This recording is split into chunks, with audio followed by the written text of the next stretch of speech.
Today we're going to talk about a few miscellaneous issues relating to passwords and security in a web server. And then we'll talk about how to test software that interacts with a database. So not exactly testing the database itself, but how do we test the software that generates the queries and like the controller logic in an MVC web server. There are special concerns in testing when the code you're testing has to interact with a database.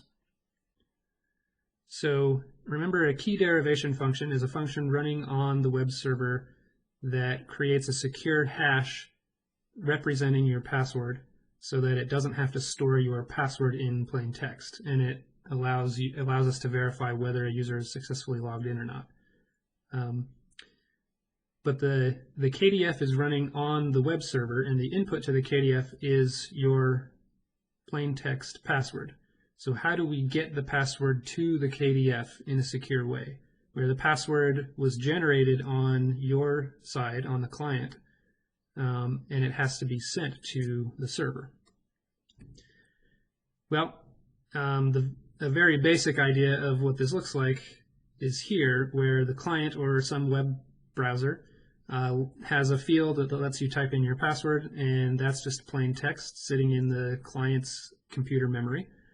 And it sends the password over to the server, and in this particular picture where it looks like we have a direct connection to the server, that would in theory be fine. Nobody else is able to snoop on that connection, and you could just send your plain text password straight over to the KDF. But that's not what it looks like. In reality, between you and the server, there's a whole internet full of attackers that could be intercepting the communication between you and the server. And if that communication included your plain text password, then all this work that we talked about in last lecture with the KDF and hashing and everything, all of that is for nothing if they are just able to see your plain text password before it even gets there. So what we do to prevent this is use an encrypted socket between the client and the server. And that's basically just HTTPS instead of HTTP. So the basic idea is the client and server agree upon a way to encrypt and decrypt the communications. They do that at the time of setting up the connection. And then the client is able to input the user's plain text password, encrypt it before it goes anywhere over the network, and then the server knows how to decrypt it before putting it into the KDF. And the KDF is just there to produce a reliable and secure way of storing the password. So this is kind of a separate concern from how do we store passwords. This is how do we get passwords to the server in the first place. And HTTPS, the S just stands for secure. And this is a very basic explanation of it. And again, this is a databases class, not a networking class or a security class. So we'll just give enough context to kind of understand the rest of what we're doing. The important thing I want to point out here is that this is a separate concern from the KDF. This is just setting up communication between client and server. We just use HTTPS, and then any information we send back and forth we can trust is secure.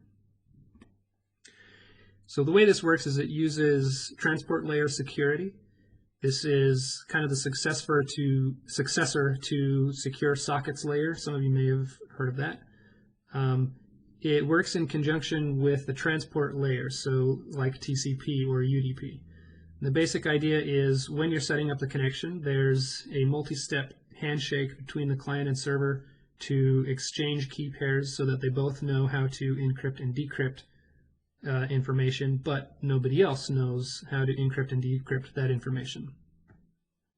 So if we're encrypting the entire socket and everything that gets sent over that socket, then how does the routing work? So routers need to know the IP or the address that is the destination of any communication.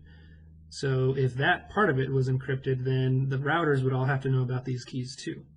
And so we don't actually encrypt the that part of the information. So the way it works is it's still standard TCP/IP routing, where the packet headers, which include information about the IP and how to get the packet where it needs to go, those are still unencrypted, but that's just the TCP part of it. The payload, which is the information that your client wants to send to the server, all of the payload is encrypted, including the HTTP headers. So there are layers upon layers in order to make networking work. So there's the transport layer, there's the IP layer, there's the HTTP layer. In this case, the entire HTTP layer is encrypted. So although somebody would, if they stole a packet from you, they would be able to know the IP address of where the packet is going, but they would not know anything else. They wouldn't even know it was an HTTP request. They wouldn't know whether it was a GET or a POST. They wouldn't know the URL. They certainly would not know something like the password contained within the payload. Okay, so that kind of wraps up how do we get passwords to the server securely, and last lecture was about how do we store passwords securely. We don't actually store the password itself, we store a hash of it. There are still other potential threats that don't even require an attacker to steal data. So they don't have to make a rainbow table, they don't have to intercept packets. So you could imagine, if you know somebody's username, you could just sit there at a computer and try a bunch of passwords over and over again. If you had an infinite amount of time, or a very, very large amount of time, you could eventually figure out their password if you just tried random strings over and over again. This is an even more basic brute force attack that doesn't even require stealing the salts and hashes. So what are some other things we can do aside from how we store data in the database? What can a web server do to improve security?